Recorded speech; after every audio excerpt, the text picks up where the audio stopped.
Hello everyone, it is I, Roman, and I am back here in my Romanettes. Welcome, welcome, welcome to this cool, calm, dulcet tones. Isn't my voice just so relaxing? Right, Mike? Yes, I'm lulled. I'm entranced. All right, for entrance, honey. So hi guys, we're back, and I'm with Mike Houseman. Thank you for being here. Hello. Friend of the podcast. I thank you for coming even with all this fucking rain. You know, my God. Oh God, I went outside and I got blown. Yes. I love the double entendre of it all. I don't like the rain. Do you like the rain? I love the rain. I'm from the desert. I'm from LA. It's soothing for me. Oh, okay. Well, I'm from a beach town and I hate it. It gives me the seasonal depression. So there's room for everybody, I guess. Just say that. Hello. So tonight, everyone, we are dropping our second part interview with Alfonso Joaquin, the rerun. I know you guys enjoyed the first part. I enjoyed the second part. Second part is all giving about the interview drama. It's being like, you know, who is their favorite porn star to work with, who is their least favorite, what do they like the most about doing porn, what was racism like. It was really good, and there's a lot more eye candy, so stay tuned for that. Coming up after the news recap. Next week, we are finally bringing you the first new panel of the year, which is I've been talking about for a while. It's our panel on living with HIV. I'm excited for you to see it. You're going to watch it, Mike? Of course. Of course. Your favorite Romanesco. Hey. Yes, bitch. And like it's very, very personal to me considering my own journey, and also it was very cathartic doing it. It was very interesting talking to and with people about their specific journeys on HIV, especially like getting diagnosed, which I can tell you the experiences change drastically just based on where you live. Do you know what I mean? And it's really stark, and so that's just that alone is really kind of an interesting reason to tune in. So stay tuned for that next week. So let's get into it, bitches. Please get your mood enhancer. On the count of three, we're gonna enhance ourselves. 1, 2, 3. Consider yourself enhanced and entranced, right, Mike? Let's get into it.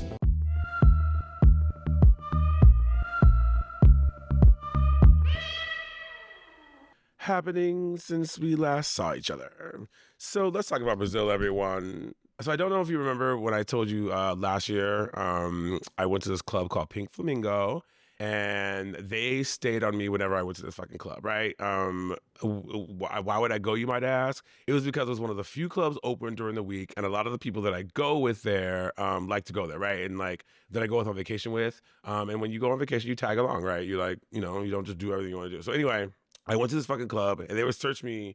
And they remembered me. Like I walked in, and the bitch, I literally saw, you know, when someone like sees you and they do like this thing with their head or whatever, you could like, and so like she literally was like, and it was like the same like security guard bitch. And so she like when I got up there, she was searching me, bitch. They were searching me like I was a Middle Eastern going anywhere internationally. Do you know what I mean? They were searching me like Trump was in there or Lula. You know what I mean? They like searched the shit out of me. Whatever. But the last straw was the last time I was there, and I was in a stall, the door was locked, and I was blowing my nose over, like, you know, you're blowing out your nostrils, whatever. And then I feel a tap on my shoulder, and this motherfucker is literally like over the stall. No. In the stall. They unlocked my fucking stall door, and they tapped on my shoulder. He was looking to see because I was blowing. He was like, "Oh, what is that? What's going on?" Like, I was so annoyed. Like, yeah, like, and I was so. And then he was like, "Oh, I'm just trying to see." And I was like, "Dude, my dick's still in my hand. The door was unlocked, and I just peed, and I had been drinking a lot of water. So you literally waited outside, listened to me pee, and then was like, "What's going on?" Like, and at this club, you know. I understand that they want you to drink and that they like because they'll come in and they watch the bathrooms or whatever to see people doing, and because in Brazil, you know, people do and hook up in the bathrooms or blah blah blah, and do drugs more openly than they would in America. But you like going into a person's locked stall door, unlocking the door slowly and silently and tapping. It was creepy. It was weird. And that's one of the reasons I want to learn Portuguese more, because I want to cuss these motherfuckers out. You know what I mean? Because he was like, what? And I was like, what the fuck are you doing? And I just was like, I'm leaving. Because like, you don't get to just, because I didn't really know the language and I just didn't know how to be my biggest black woman self without saying it. Because you don't just like creep on someone in a stall door, unlock it. That's weird. That's weird. And that's got to be illegal. You know what I mean? Like, So, as someone who's not familiar with Pink Flamingo, what's the SF equivalent? Badlands. Do you know what I mean? And like in Badlands, you know, like they knock on the stall, you know, they'll be like, "Hey, you got to get out," blah blah blah. But you like like I said, I locked it, so he unlocked it, and then also you didn't even like make any noise. So you know what I mean? You had to like, you know what I mean? You have to try to be silent in a bathroom with a stall door to blah blah blah. So you weren't just, it wasn't like you were like, what's going on, and you couldn't get in and blah blah blah, and then you unlocked it. You like MacGyver, you know what I mean? Like slowly unlocking it and slowly sneaking up. You cannot do that on someone in a stall by themselves. That's weird. Oh my god. So anyway, never going there again. You know what I mean? Right. I posted about them. Like their flamingos are not pink; they're blue. Let's see. I will say that like in Brazil is really interesting culture, and like when you travel, you get to see like there are like a lot of other countries are much closer to nature than I think we are, just kind of as Americans, and like in many ways, in one way in Brazil, like when you're on the beach and the sun goes down, they'll like clap for the sun and like thank the sun or whatever. And like I know it's not. I don't know how widespread it is in Brazil. Like I asked the Brazilian friend, he was like, he kind of gave it more like that's very bohemian. You know what I mean? Like that's not what everyone does. But I think it was cute. But it was really funny because I was on the beach and like I was facing away and they were clapping. And I looked around like, oh, what for me? Oh my god! Wow, Rio. Oh, the sun. Sorry, everyone. I thought that was like, wow, Rio. Like they just spontaneously clap for you. Thank you. I love this bathing suit. And then I will say that like I was living alone in Brazil, and it really forced me to start like focusing more in like the culture, and like being alone makes you like learn the language more, and it was cool to like be amongst the people, you know what I mean, and like focusing on learning Portuguese. But then like I said, now it gave me an impetus to learn Portuguese. I want to cuss people out because not only did I not know how funny I am because I don't speak Portuguese, but they don't know the rage of a black woman when you self-right. You know when you want to cuss somebody out and you are on the right side of history. It's like it just ticks everything. Like it almost is like eases a muscle, a strain that you're like gets out some stress when you get to cuss somebody out righteously. Oh God! And I'm gonna be able to do it in Portuguese, which gives me like you know what I mean. Yeah, it's the quickest way to learn languages. Oh my! Thank you. Let's see what's else. Oh my God! Catherine O'Hara died. Rest in peace. Yeah, She it's was sad. everyone's mom. She was. It was really sad. Or you know what I mean? It's sad. But we know what also kind of annoys me, like when someone dies, like I hate the automatic news need to like we don't need to know the details. We need to know the coroner's report or the doctor's, you know what I mean? Or guess why she died? Because it's like I just feel like or I even have to like, stop yourself when someone like posts on Instagram that someone died and ask because I realize that like you don't really need to know. And that ask and that need is really just our fear of death, so we can contextualize it and then distance ourselves. Like, oh, how did they die? We want to know so we can tell ourselves that it won't happen to us. You know what I mean? Because also you don't really need to know why somebody died. You know what I mean? Now, out of the blue, really sudden, yada yada, someone you're close to, someone you known, sure, but like. You know what I mean? It's just because I just hate it when I see that. Like I don't like I see all these articles about how she died and what was in her. Like I don't need to know that. Yeah, and not everyone also needs to prepare a statement too. Macaulay Culkin's statement was really nice, but when Eugene Levy didn't say anything at all, I Hmm. think some people could have taken it the wrong way, but he's just someone who just lost one of their best friends. Hmm. And so I think when someone passes, you don't necessarily have to pressure people to make statements to, Yeah. you're welcome to grieve in whatever way works for you. Yeah, I mean, we say we want celebrities to be real. Well, in reality, some people don't want to fucking tell everyone their business. You know what I mean? Like, and why do we care what his public statement is? You know what I mean? So it's like once again, it's our aversion or fear of death. Anyway, let's move on. Oh my God, did you hear about Trump that announced that they were withdrawing ICE from Minnesota? Thank God. Yeah. Protests work. Protest works. I mean, I was definitely really happy, definitely glad that the people of Minnesota have shown the power of protesting. But I do want to say though that I think that like this is one of the reasons I think Trump will not necessarily be good, but we will value in history Trump's bombasticness and his need for news, and because like a lot of things happen in the dark, and like you know what I mean. They're surging in other cities. Like we talked last week, Mike, about that about a cool school, right? So, I mean, ICE might be out of Minneapolis, but what remains is trauma for God knows how Hmm. many years, decades down the road of people having to live under this for months on end. Yeah. So, And it's a surge. The surge is out. So yes, like more like all those troops are out, but there's still ICE out there. They're planning on spending $37 billion to build you know what I mean, these like detention centers all across the country. So it's like, I just like we need to like keep the attention on like not let the flash pan of the deaths be the only thing now that draws us to the protest,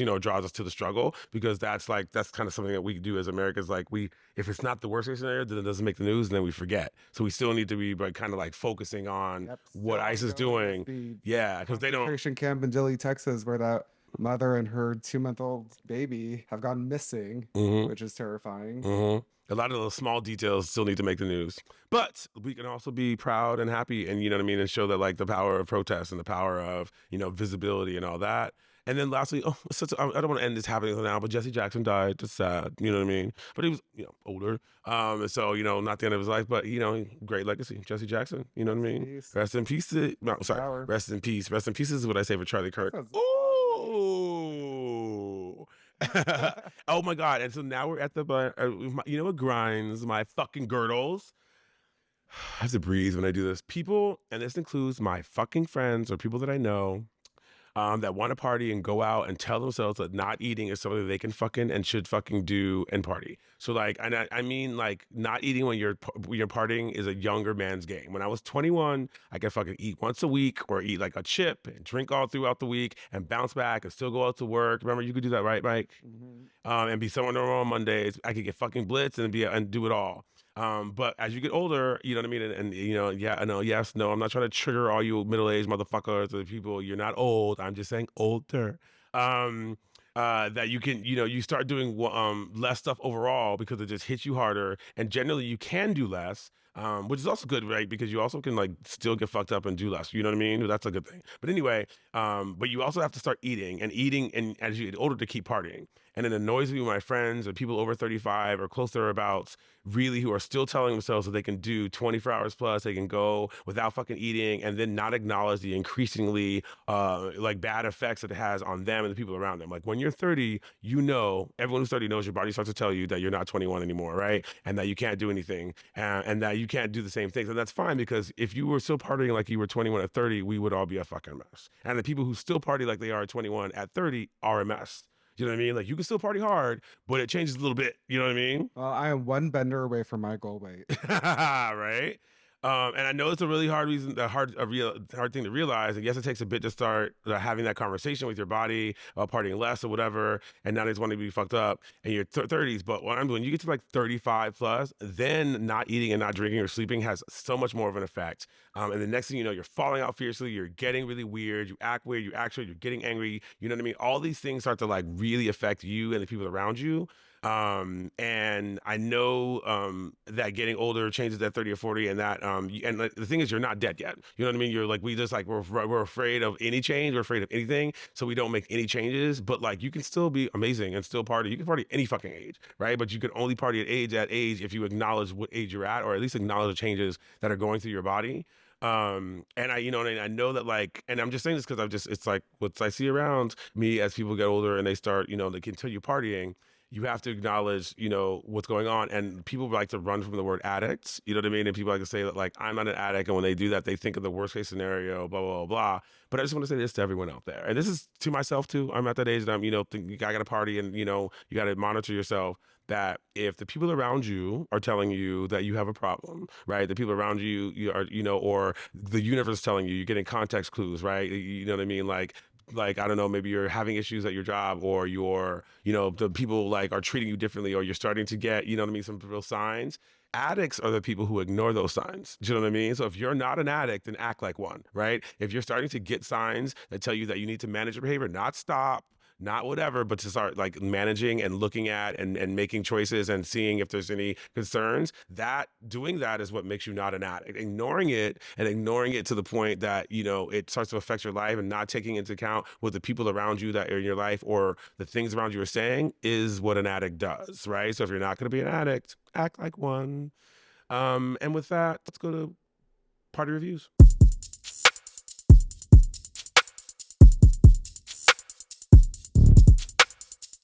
And we're here with party reviews. So parties I went to Safada this weekend. It's a Brazilian party. It was at the cafe.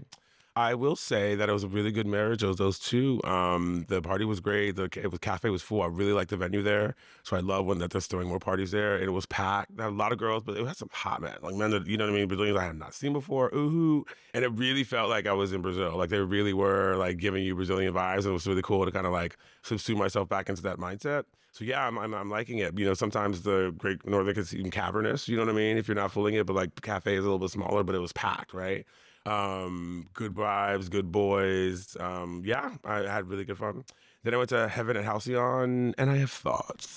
So when I first walked in, the lights were really dark, and it was like pretty well populated, but it was clearly giving like, hey, when you try to play tricks on people, like the lights were dark clearly because they didn't want to see people to see how many people were there. You know what I mean? So when you walk in, you don't leave or something like that. But it's like, girl, just like if the music is pumping and when you walk in, there's not as many people, but like people living, then that's still good. That's what keeps people. You don't need to play tricks. I, for one, didn't really like the music. I thought that GSP is a really good DJ and he was doing really good things to the music. But like, girl, everything shouldn't be from like it was like if you took the Pose soundtrack, it was like that. Everything was from that era. You know what I mean? Like why? Like who wants to hear every song from the era Madonna did? You know what I mean? Pose. And like but then I had some people who like really liked it and they were like, I just love it, and then I was like, girl. But I just feel like more people than not didn't like the music, and people left and all that kind of stuff. Because I mean, like '90s and some like early aughts music is oldies. It's older. It's not current. It's 20 years old. You know what I mean? Tell me about that party. How does it fit in with other circuit parties in SF? I mean, it's interesting to say that like Bo has the best circuit music in the scene. Like, if you had asked me 2 or 3 years ago, what club would have the best circuit music? It would not be Bo. But between Hen Dulce with Circuit Poppy and Maximus or whatever, those two are bringing like new current DJs. You know what I mean? And they bring them much more. And the DJs play. And I'm not saying don't play, nostalgia. I mean, that's what, like, yeah, every party does that. But like, it can't 100% be nostalgia and then abracadabra. You know what I mean? Abracadabra, bitch. Here's a magic trick. Play something current, motherfucker. You know what I mean? But yeah, it's really Bo. I mean, like there are certain parties. Cesar also has some good parties. He just has another one with some good music. So it's not just that, but like consistently, Bo is giving it to me, and some of the other circuit scenes are there's just giving me this like. It just feels like I'm in like a soul cycling class. You know what I mean? Circuit for soul cycle. Like, you know what I mean? It's aspirational and you can like hum to it, the words or the lyrics, but it's like, are you really giving it to me? Like, you know what I mean? Like they do in Brazil. Anyway, upcoming parties. We have Squish on 220 at F8. Heard good things about this party. Hate the name. Say la vie. But yeah, go to it. Let me know. Send me. I haven't been to it, but send me your thoughts. Tell me. On 221, we have Young Hearts at the Eagle. Love this party. The party can pop off. Like, I love the collection of the different groups of people who go from the Cash Show to Soma to whatever. And then when the music is danceable, it's really, really good. Covered patio, so you can still be out. So I'll be there. And then we have Electrolux After Dark. Excited about this. There's a lot of like parties that have different stages. Like I saw Pharaoh, Tony Motherfucking God, and some of the DJs that I know that haven't been in a while are going to be there. I know Eruption's going to be there. So I really think that'll allow it to be like a mini Velvet kind of thing, and it'll populate the Mint, right? So I'm definitely going to be there. And A then cool venue. yeah, love the Well Mint. done, Electrolux. They always do a really good job. Mm-hmm. Consistently one of the best parties, in my opinion. Oop, and you heard it here from Mike. And then I want to just call out Monarchs. I went to Monarch a couple weeks ago. I don't know if I told you. And they have like their after Sunday morning starting at 6 a.m. And I haven't been to Monarch in a while, like years, because normally when the last time I went, it was like kind of cracking. Which is fine. I mean, like every afters has a little element of crackiness, you know what I mean? But it was just like, but this time I went and it was like, whatever, like not too cracky. And the ball boys were hot. I mean, they're straight, but the music was banging. There was like really good DJs. And there's like enough gays that it's gay friendly. Do you know what I mean? And it's like a fucking 6 a.m. So you don't really, The after. yeah, it's afters. But it was really good. Like the music was fire. I think they got their sound system done and it's like less cracky. So like if you're up at 6 a.m. and you still want to party and normally, like, oh, Monarch, but it was like, okay, Monarch, you know what I mean? Is that every weekend? Yeah, every weekend I think at 6 a.m. on Sunday. Cool. Yeah. And then we have on 228, we have Lick It at Powerhouse. I love a neon party. I love Jason Godfrey. He'll be there. I'll be there. And then 321, we have Icon at Club 6. That's Reload from LA is doing like a little debut out here. That should be fun. Reload is fun. Oh, sorry. I just got thought about getting loaded at Reload. Anyway, we'll be back with world news. I'm taking a break.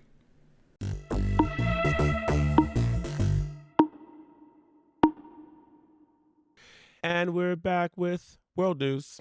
The Sudanese city had 6,000 people killed in 3 days, UN says. Article synopsis: More than 6,000 people were killed in just 3 days when Sudan's paramilitary rapid support forces, or the RCF, seized the city of El Fasher last year, according to victims, and opened fire on 1,000 people sheltering in a university building.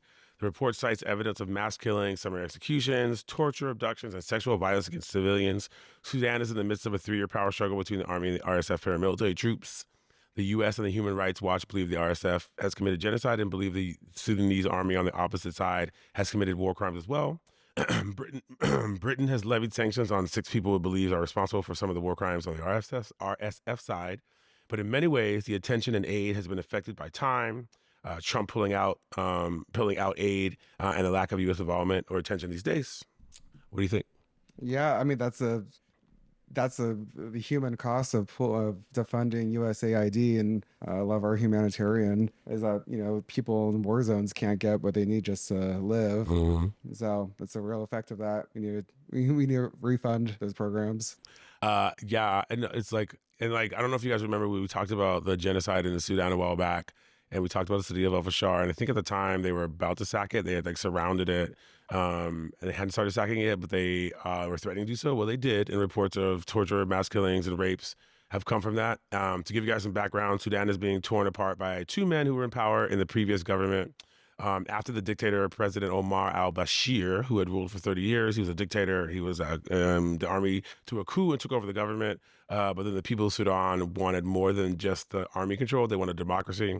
So then they had like a army-led government for a while. And then 2 men in the military, basically neither wanted to give power. And then they started fighting. And so that's why we have the kind of current situation. And you have the RSF on one side and the Sudanese army on the other side. And so the RSF is being also accused of wanting to wipe out any non-Arab Sudanese. And so that's where you're getting these genocide reports, right? So you're getting reports of like systematic killings, rapes, tortures, blah, blah, blah. And like they're telling people, you're going to women, they're going to make sure they have Arab babies. So that's where you're getting the genocide portion coming from the RSF. But the Sudanese army is also being accused of war crimes as well, right? So it's bad on both part. And then you have the abdication of the U.S. from any interest in it, right? Trump doesn't talk about it. He pulled, like we talked about, aid out. Something that I think like 80% of the fucking food centers are closing because of it. And so it shows like the real material impact of like what little aid we sent, you know what I mean, can go a long way there.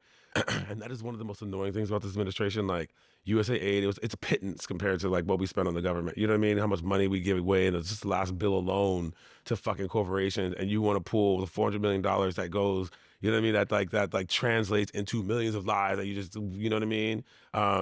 It just, really callous way. Let me take a breath. I'm gonna breathe. I'm gonna work on my breathing while we go to American news.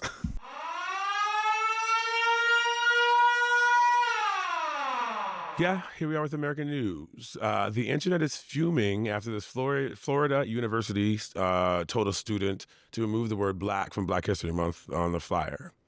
So anti-DEI policies had a bizarre real-life consequence when a student at Florida A&M University, which is a historically Black university, by the way, was told to remove the word black from a flyer promoting Black History Month events.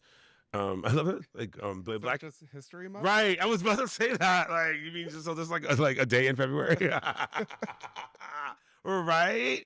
It's so funny. The law student Aaliyah Stewart was told that the word black on school signage would violate Florida law, which prohibits public universities from using state funds for diversity, equity, and inclusion initiatives. After an outcry, the school said it consulted a law expert and was told that the word black did not violate the policy. And also they were told they couldn't use, people have been told they can't use the word woman or affirmative action. Were also banned. I think their flyers should just say black. Right. Or just the black fist. Like, what do you think? It's terrible. Yeah. Fuck Florida. Sorry about that. I think it's fucking crazy. Like, it should be talked about more and more. Like, we are getting like clippets of it in stories, but there's literally a sustained campaign to erase parts of history from the government in terms of like the museums and the schools. And what's interesting, they like using the term DAI to do it. You know what I mean? They've like weaponized and taken over that term, and that is authoritarianism, right? Where you're creating your own language and you're turning things on its head, and trying to create your own narrative and trying to create your own world. And that's the power of language. And that's like when people are saying we have to fight those kind of things, that's why, right? Like, why is it important that they're trying to take these things? It's because then they can, when they try to paint an image of America, there's nothing to remind them. Do you know what I mean? And like, and trying to say that the things that we do as Americans that are a fault, that are bad, shouldn't be talked about only as not American is weird, because no country's perfect. You know what I mean? And no country in the first world, Jesus. You know what I mean? But it also just, it's like that's what Trump is also enabling, right? Like, this is the Heritage Foundation, right? This is those weird Christian groups that, like, there are groups out there that literally plot, you know what I mean, Christian nation. They plot, their values taking it over, like, you know what I mean, like. And this is what they do, and they hide behind these things like heritage foundations. But the reason why is because it's fear, right? We are at an equality point, and we know that at certain equality points, we know there's uprisings, right? And they see the same science that we do, they know the same history we do, and they see the demographics change, and they see climate change. So what they are doing is trying to position themselves to maintain power, and you have to kind of take more control of the government to do it, because they see that change is coming. You know what I mean? Because start all those andons, all those like red light alerts that are hitting, and when people start pushing back and they start asking questions, they don't want the public, the world to become more educated. Maybe that's why they're pulling USA aid. You know what I mean? Maybe that's why they're pulling healthcare, because they want us to be sick. Because if we're sick, then we're not focusing on education. If we take away DI, then we don't educate them. If we don't educate them, then they can't ask questions. You know what I mean? So they want us ignorant. They want us sick. They want us, addicted to the things that they want us addicted to, so that they have power. So there are things that, the sustained campaign of censorship, of removing Black from this flyer, or taking down an interview from Tallarico on the Colbert Show.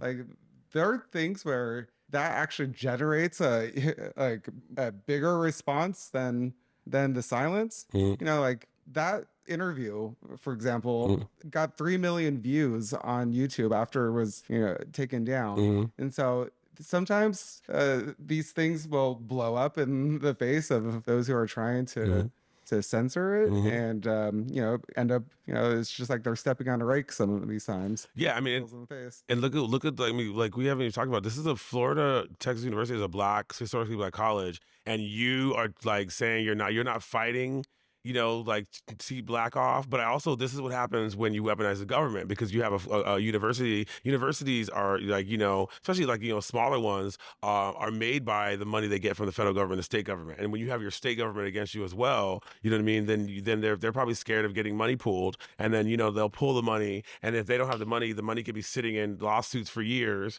right? And that has a direct impact on students. So I understand that. But also, girl, this is why we need funds to support, you know what I mean, lawyers, and funds to support, black colleges, because during this time, the colleges still need to be bastions of freedom, and this is how they're, kind of affect that. You have a historically black university afraid to use the word black and woman, and you know what I mean, like, so that government will give them money. That is crazy. That's crazy. Let's go to break and we'll talk about local news.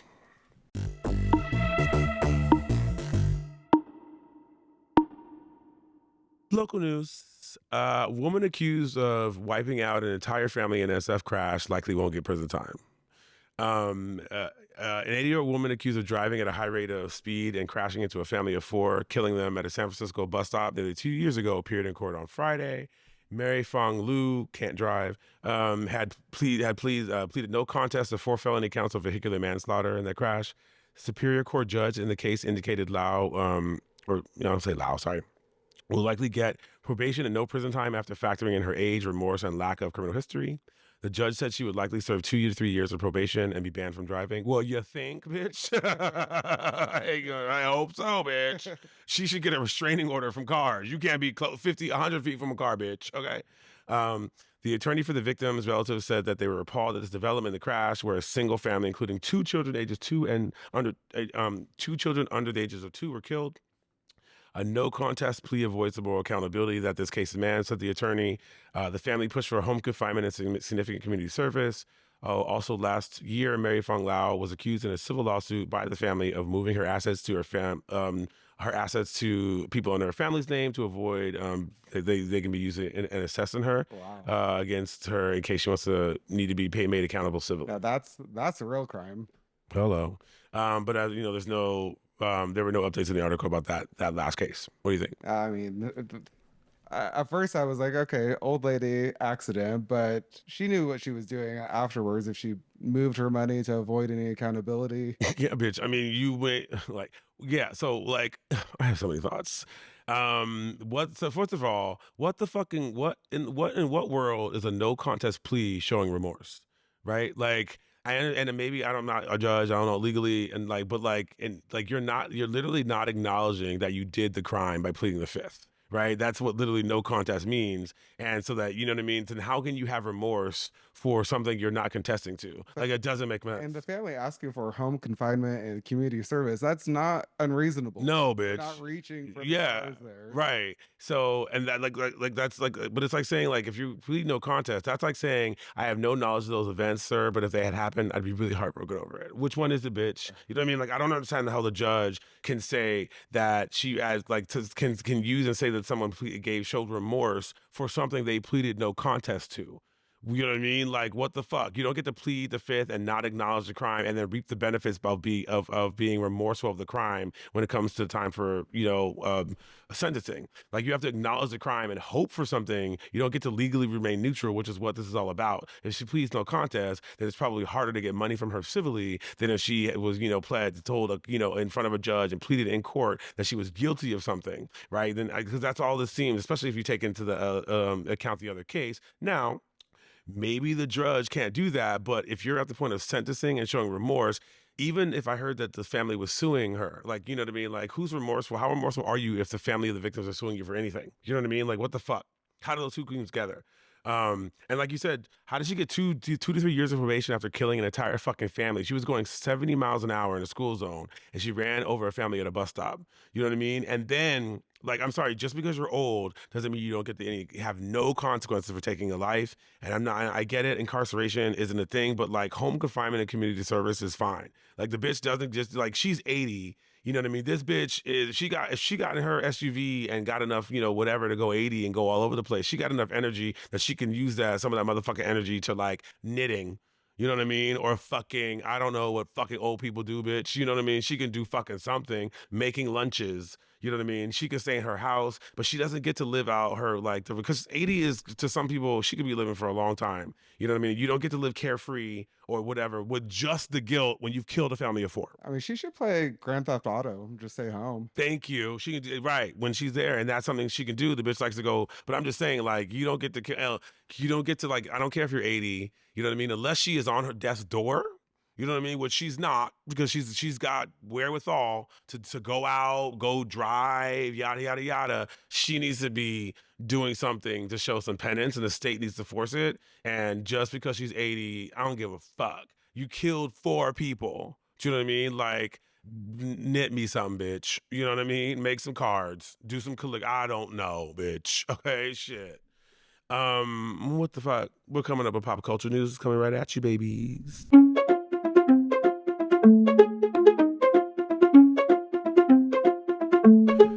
Pop culture news. Out of funds, the Vanderbeek GoFundMe hit $2.5 million. Commentators point to the $4.6 million ranch bought about a month ago by his family before his death. Article synopsis. So the GoFundMe for James Vanderbeek, Beek's widow and 6 children is now deep into 7 figures. The GoFundMe asked for $1.5 million originally. That's a big ass. Like, That's a lot of money. Yeah, I mean, cancer could be expensive, but like that's a lot of money. And got 2.5 million. The critics came out when they found out that James had just bought a $4.5 million ranch and closed on it the months before. James had also been selling off memorabilia before he died, with the proceeds going toward his fight with cancer.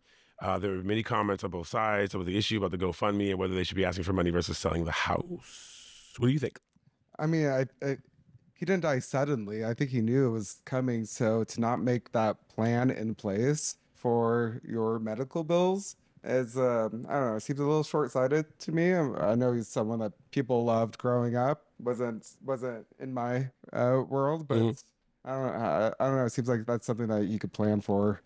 Yeah, I mean, like it kind of reminds me of like we had this like controversy where like there were like some trans girls and in SF and they were like asking for GoFundmes or using GoFundmes to ask for proceeds for the transition, and there was like comments on both sides about like when you ask, when you should you ask unless you're destitute, blah blah blah. And I'm gonna say the same thing then that I say that I want to say here is that like if you I may judge or not think that you should ask, but I definitely think you need to be honest about your circumstances when you're asking the world for money. Like, I can understand the story that this woman, had just had the main provider die. She's got 6 kids and a family and a place that they probably worked really hard on, and blah, blah, blah, blah. And you want to keep it, then say that. Do you know what I mean? Put that out there.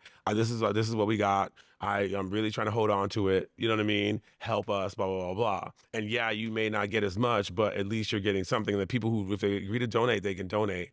But I would be really upset if you just don't say that, because and not saying that and asking for money, you know that people are going to assume the worst, and you're using that as a shield because like this woman is not rich, but she's amongst the rich. So you could have had a private dinner or a private event with one of your friends, and they could have gotten the same money. A lot of the big money is coming from Steven Spielberg and blah blah blah. Steven Spielberg could have gone to a dinner or a gala in your favor, in your honor, or something. You know what I mean? Like when you put it out on GoFundMe and you don't say anything but the words cancer and James Vanderbeek and 6 kids, you're putting out just enough details that people have just enough information that they can make just enough assumptions. You know what I mean? And people will give when they don't have much, and that's not. I think that's not right. If you wanna ask, girl. You know what I mean? And people can give it to you. And if you give it to you, then it's more a judgment call. But like not saying anything is the trap.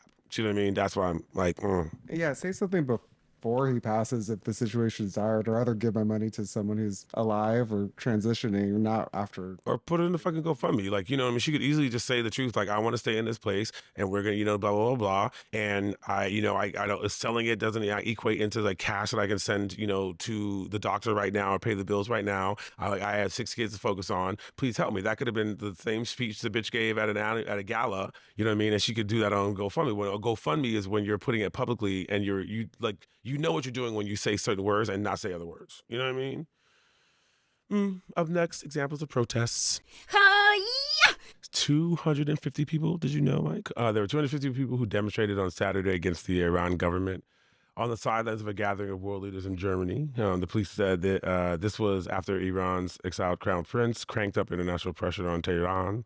There have been a lot of protests all over the world about Iran, which is really good, especially seeing the absence of anyone doing anything like Trump, who I don't know. It's interesting that like when people say they thought Trump would save them, it's like I don't know, like I don't know why anybody thinks Trump will do anything. You know what I mean? Well, it sounded like something was going to happen. He sent Yeah. warships to the Gulf, and Yeah. And there's like, he was musing about it publicly. yeah, and when you're president, people take you, you know what I mean? You do have the power, but it's like, so I'm not holding them like, how dare you think that, but it's just like, girl, you know what I mean?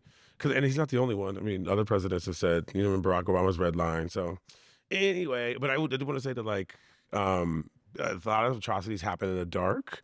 So like, we need to keep the attention on Iran, to keep the attention on like Ukraine, the attention on Rwanda, the attention on Palestine, even as new things come up, because a lot of times like taking the attention away, and then things that we thought we heard about will be rolled back, or the implementation won't happen, or the money won't be there. And we don't know, you don't hear about it because it's not on the front page of the news. And so like we need to start like demanding that, because there's a lot of shit on the fucking news, right? Like there's so much shit we need to start demanding space for keeping that in our minds, because the lack of it being in the front news can be weaponized against us. You know what I mean? And positive things that happen in the world. Gaia. South Korea installed women's only buses with cameras and emergency buttons to help women get home at night. Apparently, they have women's only like trains in Japan. It's a mess that we even need. I'm like, girl, like, men need to get it together. Like, my God. And in California, the Yurok tribe got their ancestral lands back. Amazing. Yes, bitch. Now they can probably like put it back together because like we fucked it up. You know what I mean? It's like out of sync with what it should be. And that's the end of our weekly news recap. Thanks for listening. Thank you for being here, Mike. I'm happy to be here. And we're happy to have you. And stay tuned after this for the second part interview with Alfonso Joaquin. You'll love it just as much as the first. It's got a lot of eye candy in it. And then next week we're dropping our newest panel on living with HIV. Finally, so stay tuned. As always, remember to follow me so you'll know when I post new shows. Remember to listen, rate, share, and laugh. And as always, keep it sassy, San Francisco. Bye. You have to say bye. Yeah. Last time they were like, die? Like, what happened? Ciao, ciao. Ciao.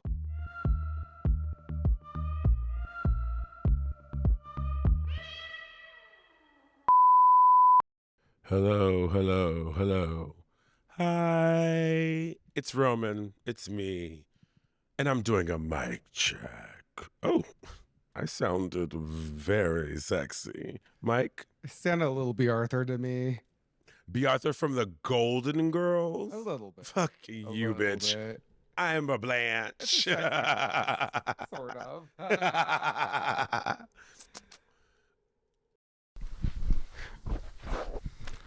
Hi, everyone. Yeah, we're back. Alfonso, please sit down, honey. We're starting. Thank you. That was a fun show. Wow. And this is part 2, everyone, of Whennrome, the podcast, and I'm here with Joaquin and Alfonso. I can't pronounce their last names because I'm a little, you know how it is. And we're doing the only interview. Thank you guys for being here. It's been really fun.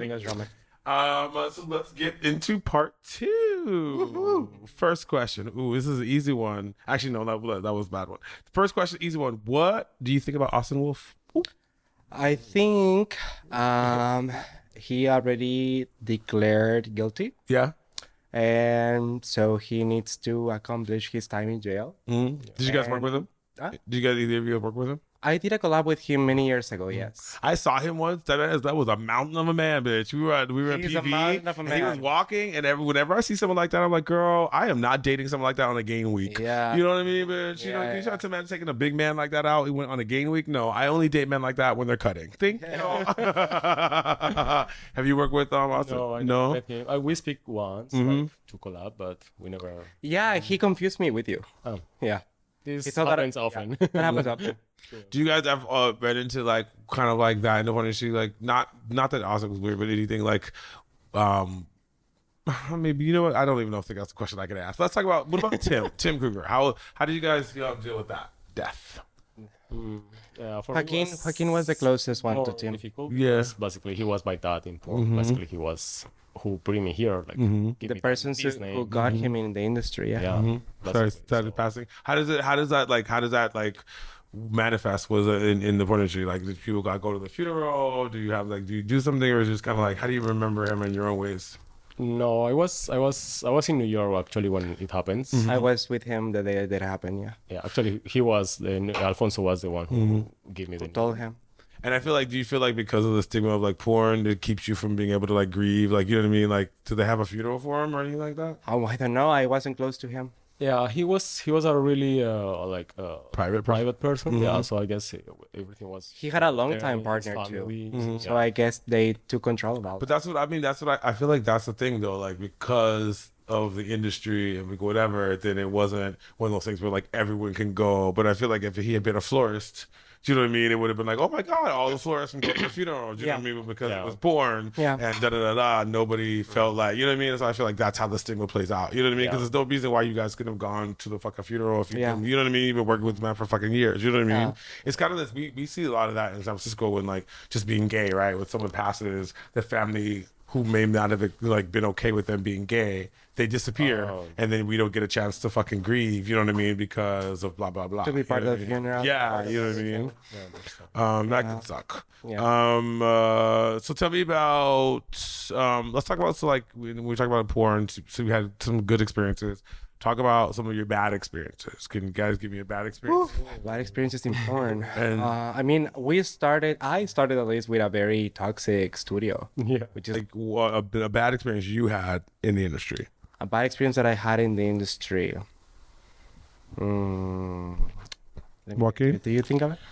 I don't really have like a really bad experience, but yeah, most with. You've never had a bad experience in the industry, Joaquin? Come on now. I mean, some of them, like some actors, sometimes they are like a little bit, how do you say, like diva or what is that? Yeah. What is yeah, that? How does that? kind of thing. Okay, so explain to me? Like, what does that mean? How does that manifest when they're diva? Like they're like they don't connect with you? What? Yeah, or they are like, like we are acting, yes, but we are having sex at the same time. Right. So, and sometimes they are like, oh, I don't do that. Oh no, I don't kiss or things like that. Yeah. Come on, you're here now doing this. Like, Right, we're acting. Now you are. right. This is not like a throuple trying to hang out, girl. We're acting. Oh. You can kiss because we're getting paid to kiss, Exactly. bitch. What the fuck? Or they are like pretending, like, or feeling. I don't know. I have this feeling like they are like doing like they feel like if they are doing a movie for Hollywood. It's like, calm down. Like, yeah, we are acting still, but it's not a Hollywood movie. Right. Relax a little bit, Okay. but it's nothing. Really. But I mean, like, yeah. So I mean, like, so you're saying like negative experiences can be just like not being able to connect with another actor. So what does it feel like when you connect with another actor? That's great. It feels great. I mean, it's like you're like having great sex. I think that's your job as a performer to get to interact with your scene partner and see if you can bond with them, to see if you can actually develop some chemistry to be portrayed on scene. How do you guys get yourself ready and then like in the mood like when you're going to a scene? You gotta break the ice and start conversation with them. Okay. Yeah. So you start a conversation. Which is hard because everybody suffers from social anxiety. So, anxiety. Really, Joaquin, social anxiety? He doesn't seem like it at all. Not Mr. Talky Talk. Well, maybe not Joaquin, but a lot of people that suffers from it, and it's funny how, like if you take the time to sit with your partner and check with them what is okay to perform in sex and what is not okay, to know their boundaries and yeah, So you're saying like basically like starting a conversation with them, blah blah blah. get to know them better. Right. How do you guys get yourself prepared when you're like trying to set up for porn and blah blah blah a scene, Wow. like emotionally or even physically? I never had this. I don't know, in my mind, like You're just ready. yeah, like when I something weird that happened to me when I have the camera on, it's like I am other person. You try to do this. Yeah. Well, then that's how you do it, right? Like you just you have another person that turns on and you just turn to that other person, right? That's cool. But I mean, when you have a bad day, how do you get yourself ready? You know what I mean? Does it just Yeah. do you do anything special? Like get a mocha latte or you know what I mean? No, that's good. What about you? I guess I have my coffee. I do my skincare in the morning. I douche properly for like 40 minutes because I'm burst and I like to be ready for everything. I pop my Cialis. If that fails, I do my Trimax and I break the ice with my colleague. And that gets me to be in the mood for making the scene. Okay. Yeah. That's it. Just no, yeah. I mean, everybody has their rituals. I think that's mostly, like the core of what I do. I will say that what really makes the scene for me is to be able to eat my partner from head to toe. Like be able to enjoy him sexually fully. Like make out, suck his dick, eat his ass, and get fucked by him. Vice versa. Oh my god, it's an honor to be nominated. I think yes, it's very it's important to put attention to the director and the orders that studio is giving you, but it's nice that like in porn you are able to do everything you want in order to make it look good for the scene. But yeah, they give you like. Have you ever seen someone have a really strange way of getting ready that you were like, "That's really funny. That's Once I interesting." saw a guy in Lucas Entertainment getting ready by reading like a fantasy, but all in script. No images, no pictures, just text. Okay, I can see that making like. That's gonna put. You guys aren't doing it for me at all. Hold on. You guys. No, I don't like you. Hold on. Yeah. Thank you. Ooh, oh yes. Ooh, Jesus, no. Nothing against my husband is the same. It's just not very usual to see them. You know, Yeah, but I mean, there's some people who get like, readers. who can get it. Like I couldn't, but I could see it. But I have to have visual. Like I don't even think like when I jack off, like I can't Listen, even. it takes porn to make porn. Yeah, right. Sometimes when you are to edge yourself and to be able to shoot the cum shot, you always gotta get closer watching some porn. Yeah. What do you watch? I always go to my my imagination actually. Yeah, I do. I always go back to Hot moments that you've had. And shit. no, I always go back to the same one. I go to a good friend of mine from Monterrey. Saludos, Osvaldo. Mwah. I hope you're watching this. Whoever that motherfucker is, all right, bitch. He's probably sitting there like, thank you. I just remember his big chichis because for me chest is everything, and I come. Okay. He makes me come. All right. Well, not the only moment. What about you? You same thing? I do the same, like with my imagination, but I have different ones. Like the most recently hottest moment, I just bring. Yeah, I don't know about this. I go back to when I was today's niñas or whatever. But Go to your happy place. Hello. Question. So, what about in terms of drugs in the industry? Is drugs? I mean, I think there's a stigma or there's a stereotype that like drugs are just everywhere in porn. Is that true? Or It's real. Is it real? Yeah. How do you like deal with kind of like your boundaries? You know what I mean? I think that if you're looking for drugs, you find drugs. If you're looking for party, you find party. That is in any other job. It's not exclusive from porn. Yes. There must be content creators that are excluded from this kind of scenes of environments that has to be with drugs, but it's very rare to see content creators or porn actors nowadays that don't consume or are not linked to people that consume drugs. I mean, yeah, there's nothing wrong with drugs. You know what I mean? Like everyone does drugs. I don't give a fuck. But it's more like I think that like what I like to ask when people are on these kind of jobs that are on the edge of you have to deal with a lot of kind of like extra. You know what I mean? So it's like what I mean because there's an assumption that because you're doing porn you can deal with this and right?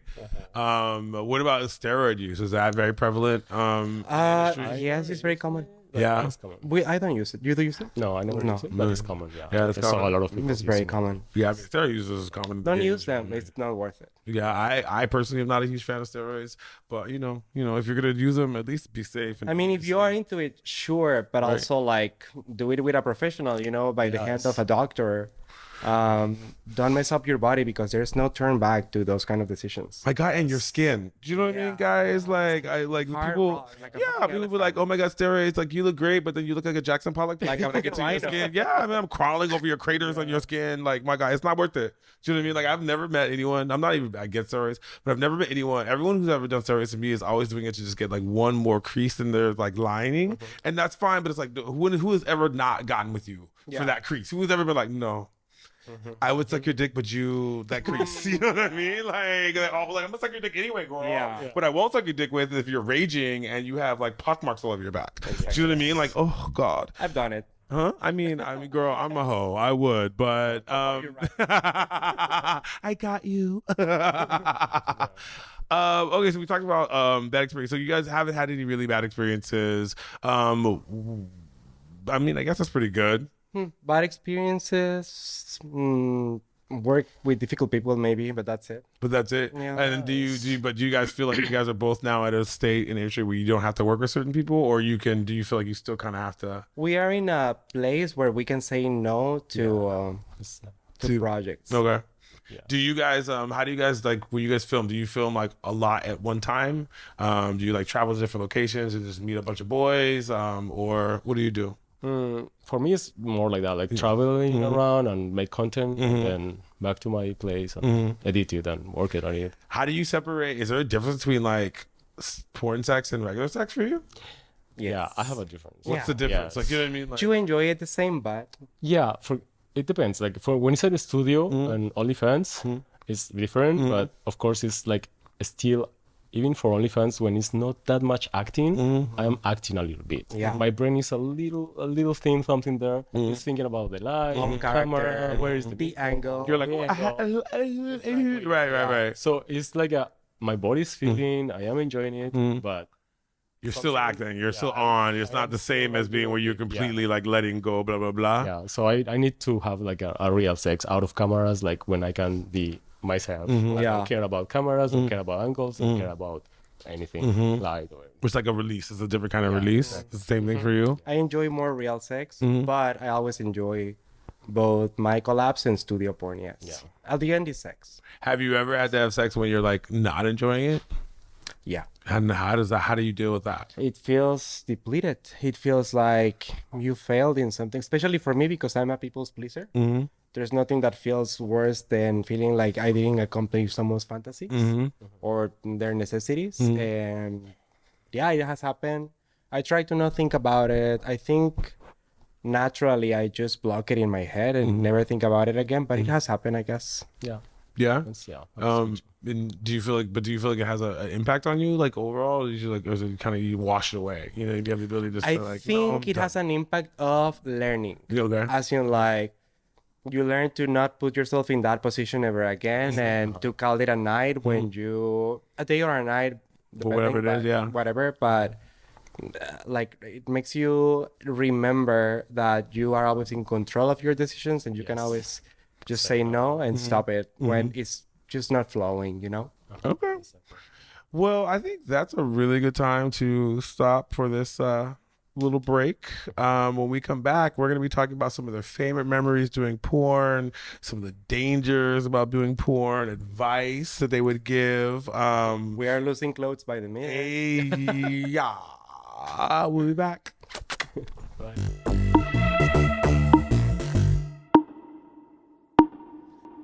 And we're back. We're back, everyone. I'm here with Pasiva 1 and Pasiva 2. Sorry, they're trying to be tops now. Verse. Yeah, sorry, they're trying to be verse and trying to be all the other things and twunks and otters. And all of it. And all the eras. ¿Cómo se dice otter en español? ¿Cómo se dice qué? Otter. Otter? Yeah, like a sea. Nutria. Huh? Nutria. Nutria.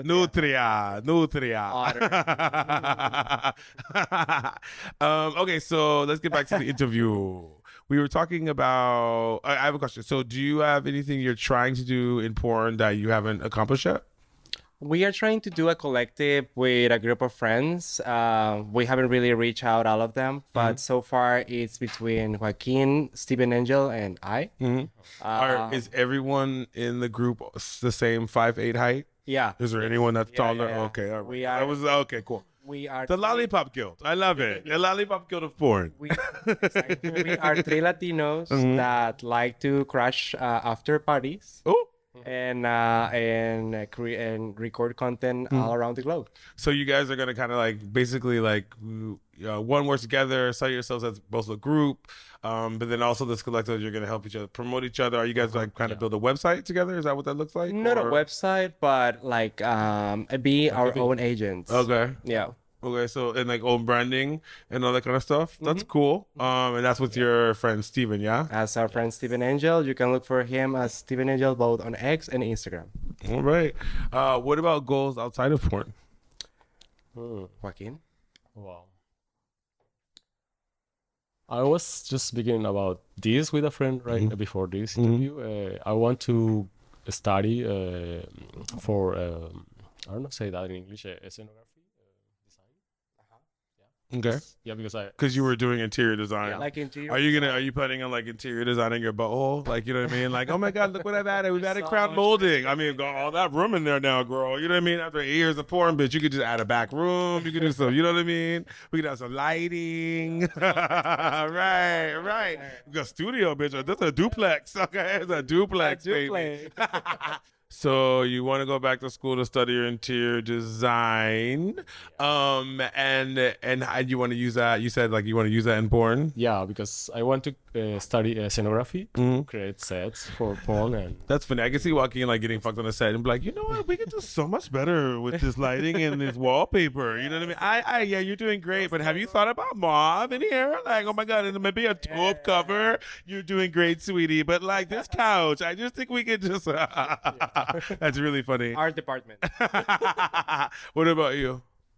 I am a person that changes constantly of personal dreams and goals. I guess I try to adapt to whatever I get to be, to develop some passion for in the moment. Every year there's something different. Last This is a year, long answer, honey. Do you know what you want to do outside of porn? Shit, just say you don't know. Just my God, because what I'm getting is you don't know, honey. Ooh, right, Joaquin? No, I'm sorry. Go ahead. no, don't worry. I know that I wanna keep creating a family with my husband. Okay. Oh, so you're thinking about like adding a child? Yeah. Okay, so that would be interesting. It's something that eventually is gonna happen, and we are trying to get ready for it. Okay. We don't know how that's gonna look like, but it's been something that we've been talking about since we started dating 4 years ago. Okay. Our anniversary was actually 3 years ago. 3 days ago, sorry. You're what? Our anniversary of when we met, Mm-hmm. Cameron and I. Was 3 days ago. Oh, what did you do? Fight. Like any couple. As I couples do. mean, hello. Yeah. I mean, I think by year 3, I feel like, yeah, hello, girl. Your anniversaries are not just, like Sundays and water. You know what I mean? I promised him to take him out for dinner as soon as I come back from LA. We are leaving tomorrow for work, and we'll come back until Tuesday. So Oh, that's so cute. Yeah. Well, happy anniversary, today's anniversary. yeah. So I have a question about porn. Would you recommend doing porn after all you've done to someone else, like to start? Like if they wanted to start porn, would you say it's a career that people should get into? I think more people should. What do you think, Joaquin? I will say yes, like if they like it, if they really want it. Yeah. Because if you just think that you are gonna travel and have fun, That's not really what it is. yeah, It's more you than need to that. like this and understand that it's a job, that it's not just going to fuck with guys around, and that's all. People should be able to do whatever they want to do with their lives. And porn shouldn't be something that it's there for people to put their stigma on it. I really hope that one day porn is going to be something that people pursues as a hobby or as a niche of work. That it's there for everybody to try if they are willing to do it. But yeah, I can see how there's a lot of stigmas in society that keeps everybody away from trying to do it. I will say do it if that's something that you wanna do. But also if you are considering to do it, be aware of the changes that it's gonna give to your life. Yeah. You're gonna have to adapt to all of those. How it's gonna change your How has it changed your life? I think for good, because I dared to try and do porn through OnlyFans, starting in OnlyFans, and then I jumped to studio the same year in 2020 after quarantine. Did you lose friends when you because you started doing porn? I don't think that I lost friends. I just think that I don't see the friends that I used to hang out with anymore because I moved out of my hometown. What about you? Did you lose friends when you started doing porn? Yeah. Kind of the same. Like I don't lose them. I just don't hang out that much with them because I am traveling too much. So you But- kind of lost them. But I mean, it's different. I mean, when you travel, do you find it hard to make friends outside of porn? Not really. No. No. Actually, it's very easy, like normal. It depends. I mean, if it comes in conversation, I think it's something interesting to tell to people. But if it's not necessary, you can always just thrive and get to know people out of porn. Have you made a lot of friends in porn? A lot of them. A lot of them. Basically, every guy that I fucked, I become friends with. Oh, really? Yeah. That's a lot of friends. That's a lot of friends. That's a big black book, honey. Woo, God, right? Woo. So, what would be some advice you would give to, I guess, to do? Maybe you already said it to someone who's starting out. Take your doxy. talk with a professional to start your medications to try to acquire as less STDs as possible. What was it like, Joaquin, before Doxy? Because the Doxy's new. You know Yeah, what I mean? that was a really hard time because we have to really be careful with that. We have to always be tested like Constantly. almost every 2 months, like Yeah. being tested. Where, because you were doing porn before it was undetectable, was untransmittable, right? Right, you know what I mean. Before we knew that, right? So it was like, you know what I mean. It was like the stigma of like maybe you can get HIV and blah blah blah, and so you were getting tested all the time. You said, Yeah, and also when I start to do porn, I start to do my first porn was with condom. With oh the really? team, yeah. Oh, and then I how did you a lot of condom videos back then. and because you of were that. like, oh God, no, I don't do rubber. I'm allergic. That's really funny. Okay, so you would recommend porn to someone else. Okay, so we talked about is OnlyFans your favorite method of delivering content, or is there a better method, or is it the best method so far you've seen?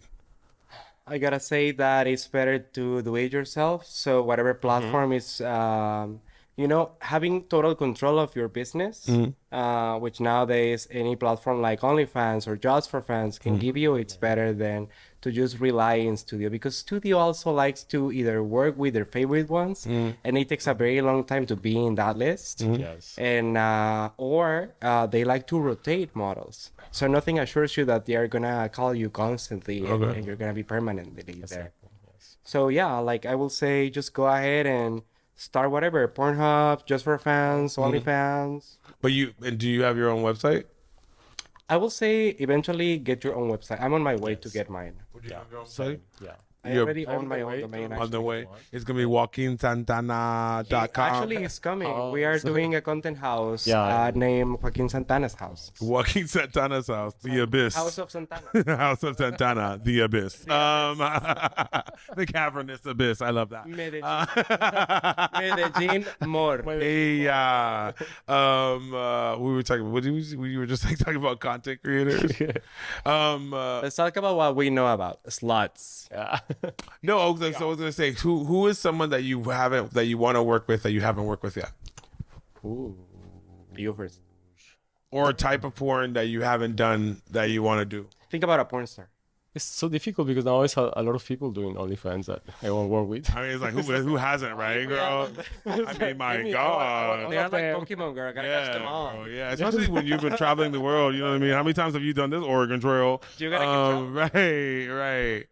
So knowing that you guys you've conquered them all, you've caught all the Pokemon, girl. No, I will say that the two names that comes now to me was 10 Inches Stop Oh, from UK. Okay.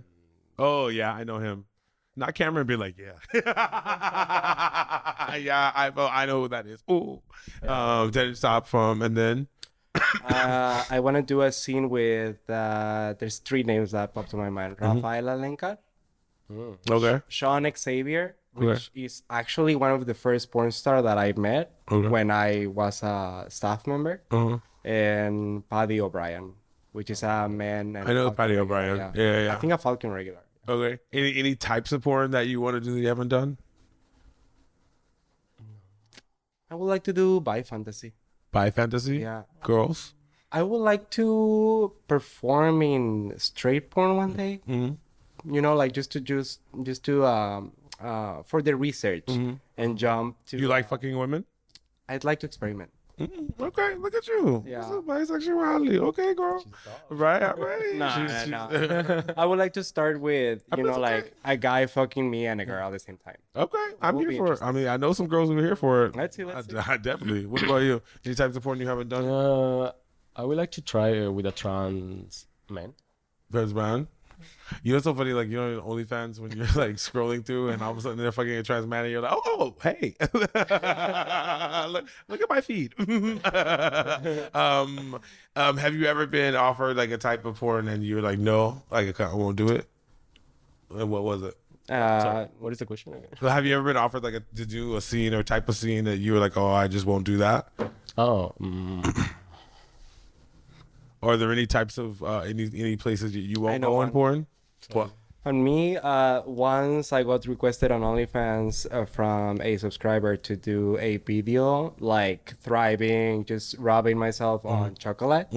But then I noticed that the scenario that this person was asking me for was borderline eschatologic, to call it something. So I thought it was a little too risky. Right. And then I thought immediately about Two Girls, One Cup and how I later discovered that those girls were actually eating chocolate all the time and it wasn't shit. Yeah. And that ruined their career. Yeah. Allegedly. I don't think that it ruined it. I think it just elevated to a place that nobody in mainstream media knows. Yeah. But it's not somewhere that I wanna be. Yeah, I don't definitely So, want to be no, the thank Two you. Girls, One Cup. Yeah, you know what I mean? Like, whether it's shit or chocolate, I don't want to be there. You know what I thank you, mean? yeah. Thank you.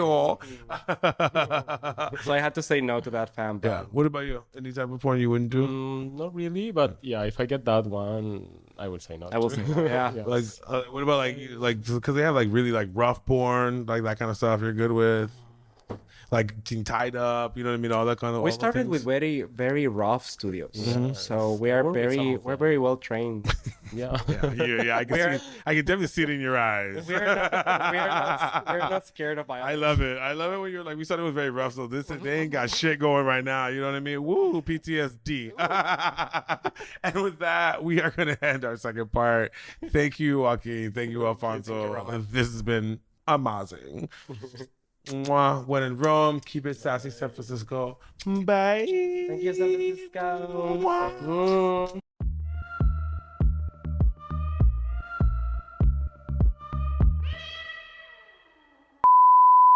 Oh, I thought you were checking my levels, so you're not taking my blood. Oh my God, my vocal levels. Sorry. I forgot where I was. Hello, everyone. Hello, hello, hello, hello. I'm singing Mary, oh Mary, won't you weep? To Martha, not to moan. To Martha, not to moan. Oh Mary. Okay, when I went flat, that's when I stopped singing. Okay, testing. To Martha, not to moan. Testing. Great.